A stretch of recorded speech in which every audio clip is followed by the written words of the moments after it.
Aquí termina Platica con Ángel para dar paso al editorial de hoy.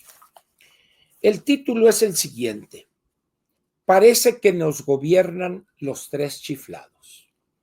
Repito, parece que nos gobiernan los tres chiflados. Miren, hoy en la mañana o ayer, pero creo que hoy en la mañana, alguien subió un tuit ahí, donde está el problema pésimamente manejado del gusano barrenador, en el caso del ganado vacuno. Y le dicen, a ver, Julio, explica eso. Y entonces, antes de llegar al atril, se escucha perfectamente que le dice, pero sin enojarte. Y dice uno, a ver, señora, eso no se dice en público y menos con el micrófono abierto. Eso se discute antes, en la noche anterior. A ver, mañana vas a hablar de esto, Julio. Vas a decir esto, las cosas como está así asado, no te exaltes, de manera fría, serena, plantea el asunto, pero no en público regañarlo, decirle, pero no, sin enojarte. Pues yo imagino un diálogo entre los tres chiflados, ¿no? Uno es Moe y el otro no sé qué, y paz, y uno le da y el otro le tapa la boca. Así están estos. Es un gobierno de los tres chiflados, es un gobierno de chiste. Y luego aparece el pelón Merino ahí, no, que acá, que el 109 porque está relacionado con esto en un caso del IVA y que por acá. La capacidad para redactar leyes complejas es nula en este gobierno. Y simplemente de ver a la señora Godoy, nomás de verle esa cara, dice, esta señora no puede ser capaz de redactar el orden para pegarle a la piñata, por favor. Dice uno, no es posible. Sí es posible. En esas condiciones, pues, ¿ante qué estamos? Ante una charada. Eso es lo que es el gobierno o la gobernación de la anticientífica. Ya no hay duda alguna. Ya olvídense, ya cualquier intento por ocultar o por reducir el ridículo es imposible ya. Ahora, si Verdegué está totalmente en contra de la actitud que se ha adoptado por parte de los Estados Unidos y por parte de nosotros, que tenga tantita dignidad y renuncie. Pero no, ahí está, lo regañan en público, pero sin enojarte, ¿eh?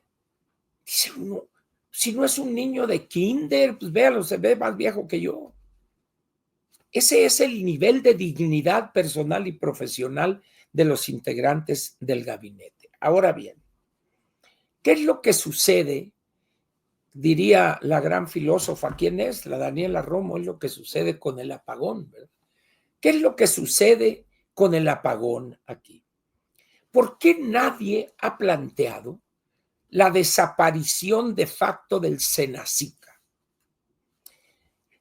La revisión y aprobación de la entrada de ganado en pie en México por la frontera sur era responsabilidad de la Senacica con un sistema de aretes, etcétera. Era una estructura que funcionaba. ¿Y qué hace López Obrador? Púmbale, borrón. Y les dice, ahora va a ser responsabilidad de ustedes ver que traen ganado sano. Dice uno, ¿cuándo en México ha obrado el agente económico privado de esa manera? Nunca, jamás. Entonces se vuelve eso un desastre completo. Y luego, para acabarle de amolar, cuando estalla el problema, vienen aviones norteamericanos con moscas estériles y les quieren cobrar arancel. A ver, ¿cuánto tienen que pagar? Porque eso que van a entrar aquí, oiga, señor, pero es para un programa conjunto, ni más. Entonces dice el gobierno norteamericano, cancelo eso, y Trump dice, les voy a poner aranceles, arreglen eso. Y ya no, sí vamos a arreglar y esto, pero no nos subordinamos. Y una bola de estupideces. Aquí no es un problema de soberanía, es un problema técnico, de un problema sanitario en cuanto al ganado vacuno se refiere, que está generando una amenaza tremenda para el hato de nuestro país. Pero no. Ahora bien, ¿qué es lo que sucede? Miren, el canal de Panamá sirve como una especie de barrera natural, ahí donde está el estrecho de Darién, etcétera. Entonces había una especie de acuerdo o algo que Estados Unidos se preocuparía por mantener la sanidad animal de Panamá para allá y creo que de México para acá, alguna cosa así. Pero el hecho es que cuando el Senacica deja de operar como operaba, ¿verdad?, las cosas se salen de control, pero siguen entrando decenas de miles de cabezas de ganado en pie, vivo, pues. Centroamérica es una zona que en materia de sanidad animal es una zona muy atrasada. No tienen recursos suficientes y tienen un ganado que, vamos a decir, no es explotado con las mejores prácticas, ¿verdad? Entonces, en esas condiciones, pues entran miles de cabezas, y esas recorren todo el país y llegan a la frontera norte. El problema es que allá la revisión es exhaustiva. Y en ese momento, dicen, se cierra la frontera, porque están a 5,000 kilómetros de la fuente, que es el cruce de ganado de Guatemala, aun cuando no sea ganado de Guatemala, sino que viene de El Salvador, de Honduras, de Nicaragua, Costa Rica y de la misma Guatemala. Entonces tenemos la bronca. Entonces los Estados Unidos son muy prácticos. Se cierra la frontera 15 días hasta que no resolvamos este problema. Ay, pero que cómo, que esto. Y por supuesto Verdegué se encabrita, pero ¿por qué no lanza su coraje en contra de los causantes primigenios de esa situación? Que son, primero, López Obrador, segundo, la burocracia y la parte de Hacienda que no les da recursos suficientes para contratar inspectores, etcétera. Y tercero, los ganaderos mexicanos que importan ese ganado a sabiendas de que hay un riesgo. Entonces, dice uno, por eso, este es un gobierno de los tres chiflados. No hay otra forma de calificarlos. Pero en fin. Ahora bien, vamos a hablar del caso de Pepe Mújica. José Mújica llega a la presidencia de Uruguay en un apoyo de la población, en una elección democrática, legal, legítima y con una gran simpatía de sus conciudadanos. Un personaje casi mítico en la política uruguaya. Una persona que militó en el grupo de los montoneros,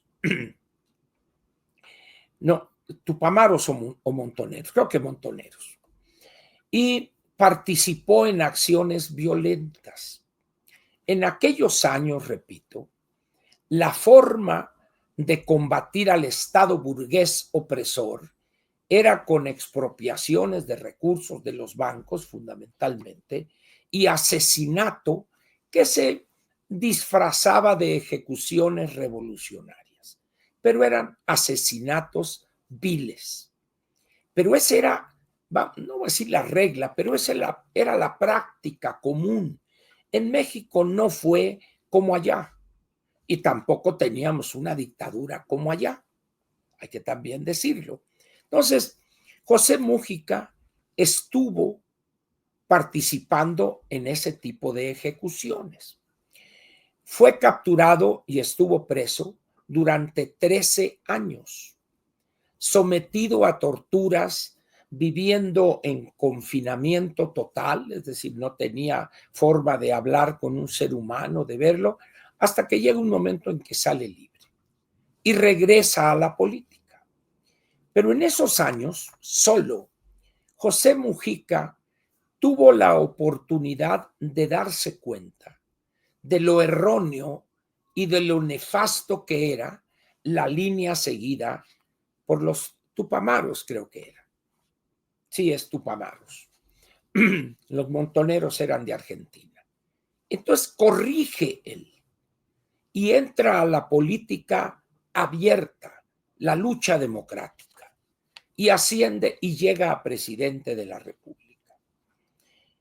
José Mujica es un personaje en la clase política uruguaya y diría en la clase política en América Latina, un personaje non irrepetible, un hombre de una modestia extrema que raya casi en el sacrificio cristiano, por decirlo de alguna manera.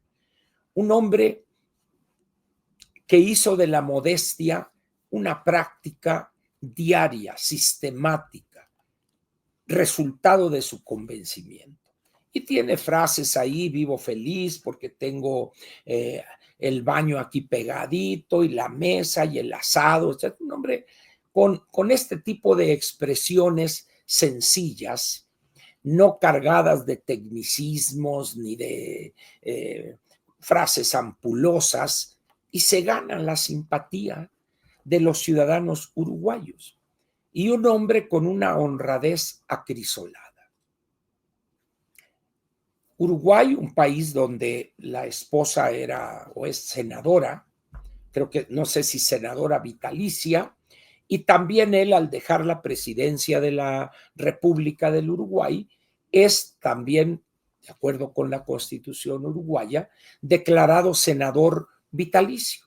Y eso le significa una entrada monetaria a ambos que les permite, con la modestia en la que se desenvolvían, vivir bien si quisieren, vivir en un barrio fifí en Montevideo, pero ellos preferían seguir viviendo en aquel suburbio de Montevideo. En esas condiciones empieza la izquierda y oportunistas latinoamericanos a querer apropiarse de José Mujica.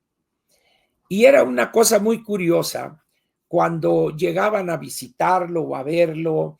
Él, por ejemplo, no podía ver a López Obrador y decía y le tiraba dardos envenenados. Y tiene él alguna anécdota. Bueno, Edson es un capitalista, qué bueno, crea empleos, genera riquezas y yo le cobro impuestos y con eso genero desarrollo.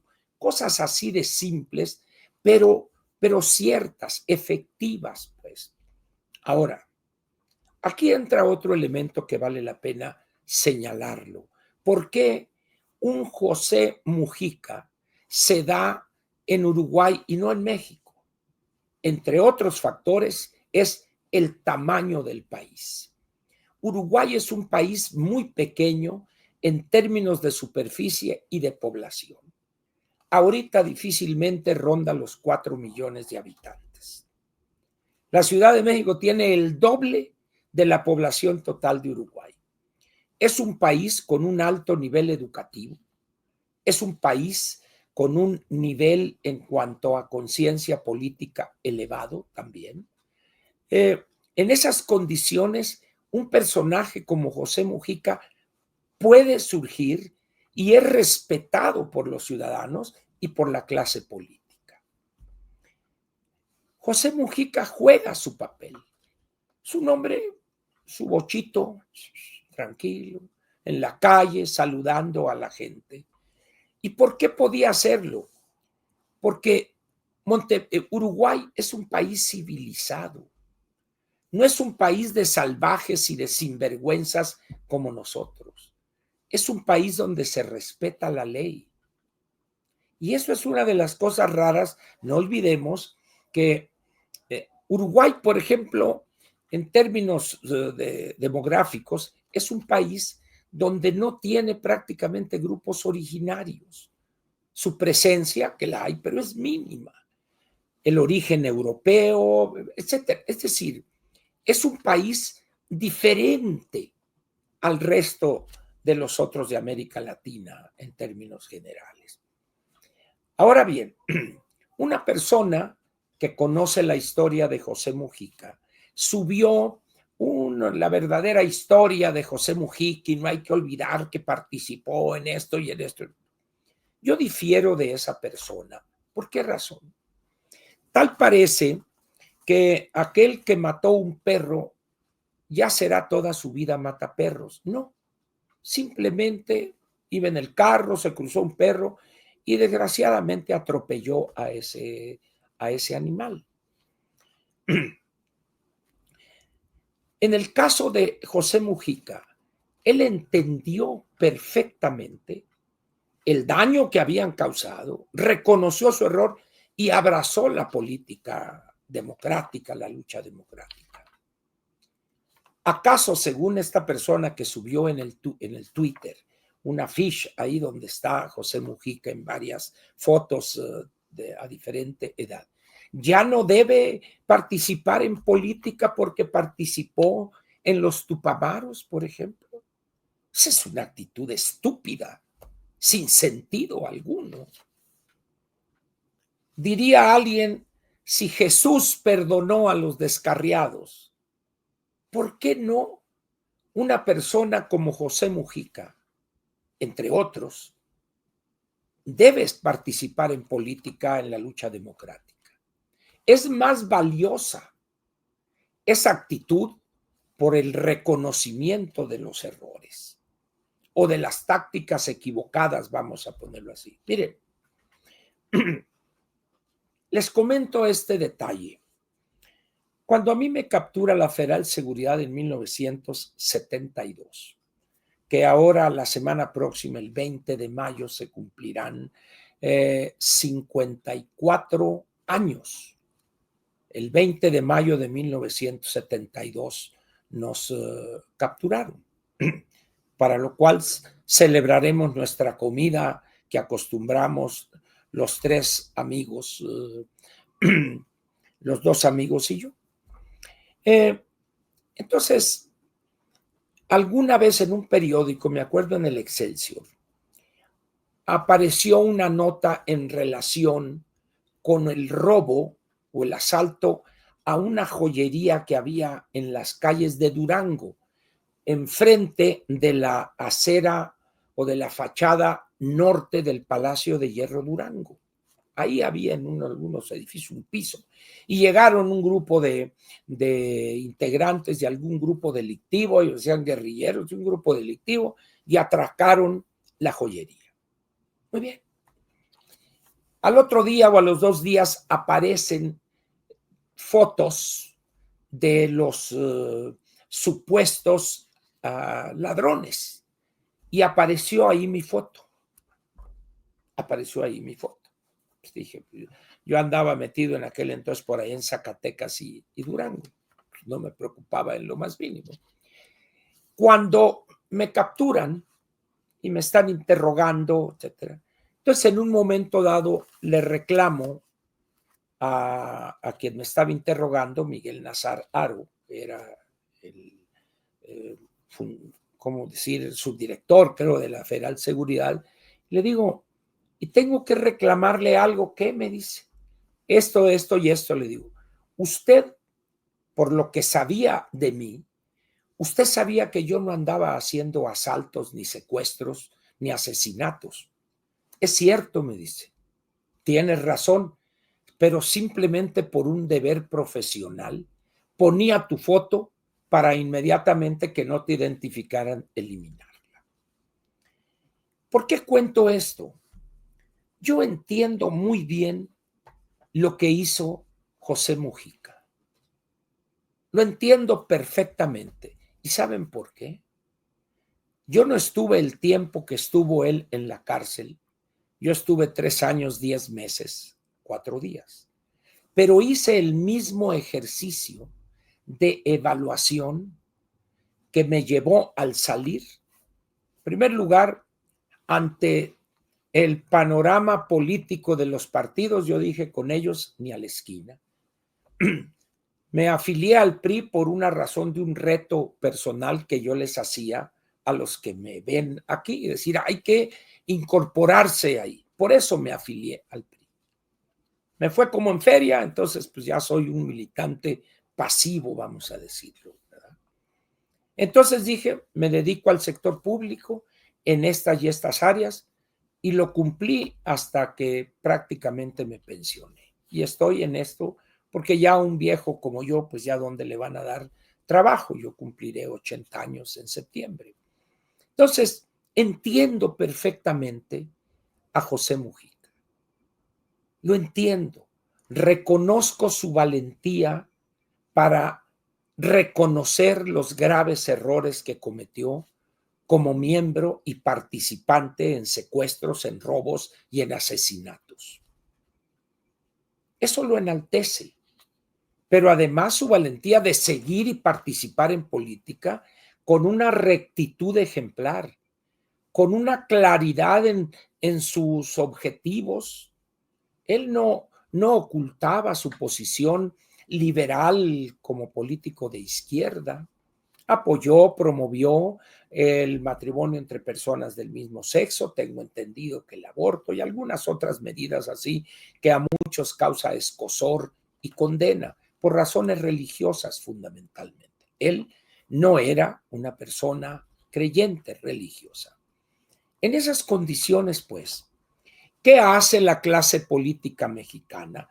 Especialmente estos hipócritas de Morena, la anticientífica, Mujica y etcétera, etcétera, y lo alaban. No lo alaben, señores. Intenten actuar y pensar como José Mujica. Ese sería el verdadero homenaje. Pero les está vedado a ellos eso. Es imposible que López Obrador, que la anticientífica, que ustedes imaginan a esta jovencita, la rarotonga, pensando como Mujica, cuando lo primero que hizo junto con la hermana fue hacerse de manera fraudulenta de un terreno y un edificio ahí en la colonia Roma Sur, por ejemplo.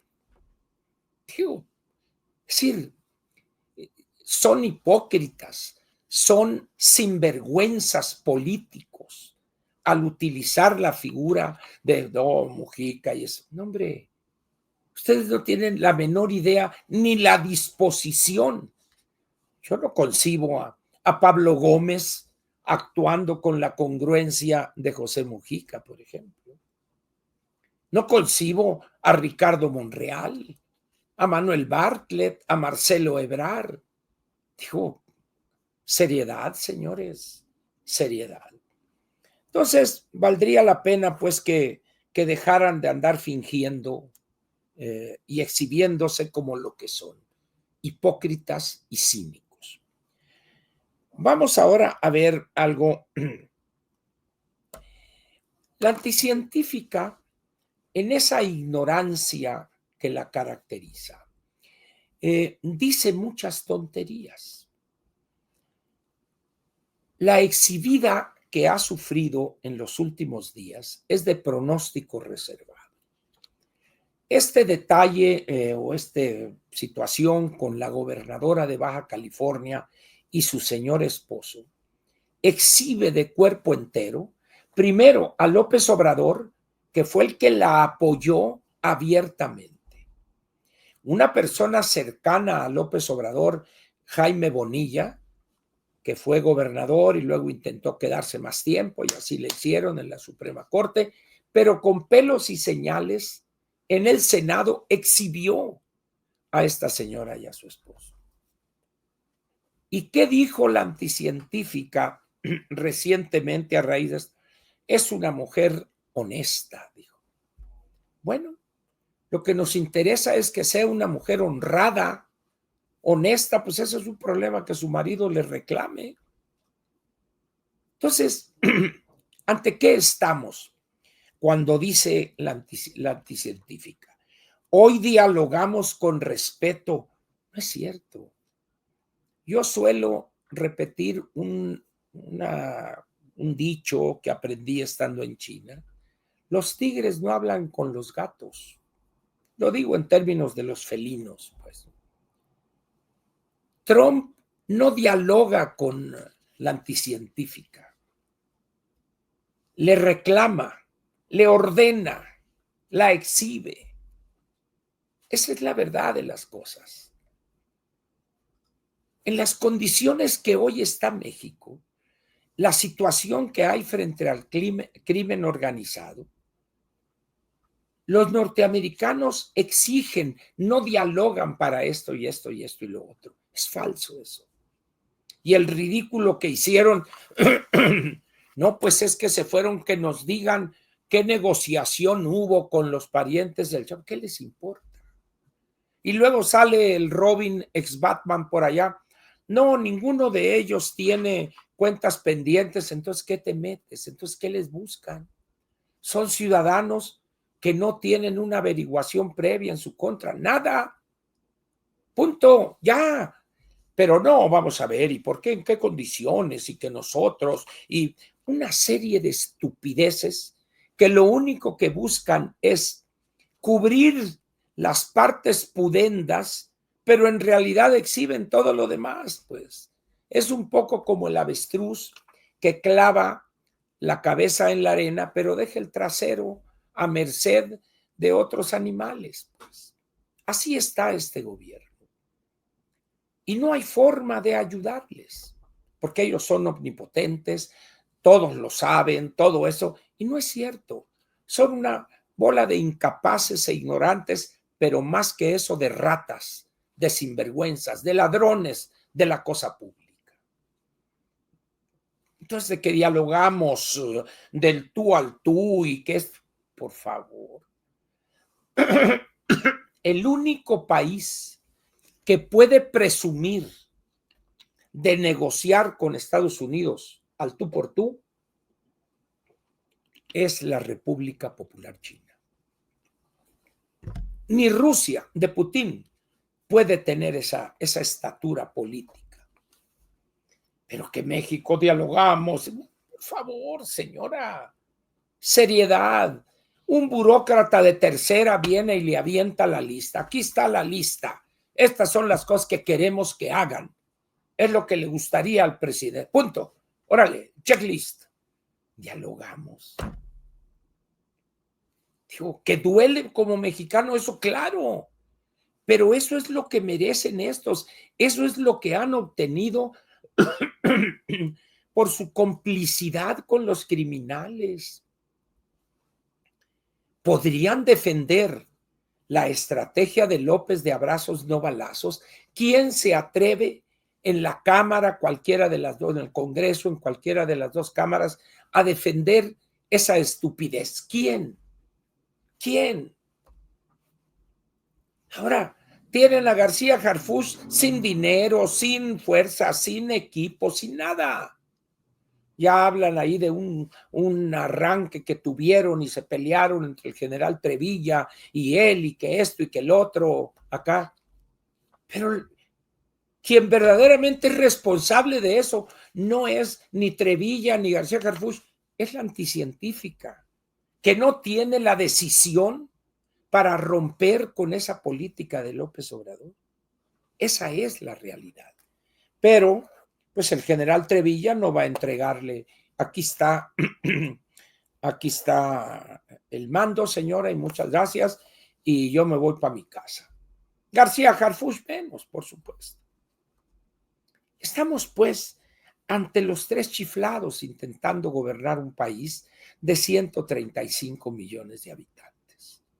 Diverso, amplio en superficie, 2 millones de kilómetros cuadrados. Por eso, y tenemos decenas de millones de mexicanos que nos gusta el desorden, la sinvergüenzada, la suciedad, la mugre, el cochinero. Yo decía ayer, creo que fue en la mañanera, cuando le pedí de favor a la señora Alessandra Rojo de la Vega, la alcaldesa, que por favor enviara a alguien a revisar lo que hay entre un pedacito, entre la calle de Lerma y la calle de Volga, a lo largo de Tíber en las dos banquetas, la cantidad de puestos de fritangas, de porquería, de aceite hirviendo, de lo que quieran ustedes ahí, y que no se puede ni caminar prácticamente. En las dos banquetas. Eso sí, ella mucho rollo y acá y ahora sí nosotros, y ella bien maquillada y tirando rostro, pero vean cómo está. Las banquetas de la colonia Cuauhtémoc, como están, creo que en todo el país me han dicho gente aquí. Parece terreno minado, parece Beirut. ¿Cómo dicen, esta es una ciudad de derechos? No, hombre, esta es una ciudad de baches, de banquetas destrozadas. Y ahorita la gran pugna es que porque hay en no sé qué parte en la ciudad un laurel de la India, frondosísimo, que tiene 50 años, y lo quieren derribar, pero no lo vamos a permitir. ¿Tendrán idea estas personas que plantean defender ese árbol? Claro, es una cosa bonita, da sombra. Pero cuando en 1988 llegó Manuel Camacho y Marcelo Ebrard a la regencia y Ebrard a la Secretaría General de Gobierno, esta ciudad era un paraíso del concreto y del pavimento. Y algún Vivales les planteó un programa de reforestación o de forestación en la Ciudad de México. Y apareció por ahí otro más Vivales, que era dueño de un gran vivero en aquel entonces.